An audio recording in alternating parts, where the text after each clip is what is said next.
ونفخ في الصور فصعق من في السماوات ومن في الأرض إلا من شاء الله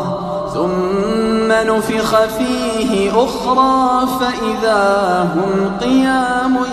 ينظرون وأشرقت الأرض بنور ربها ووضع الكتاب وجيء بالنبيين والشهداء وقضي بينهم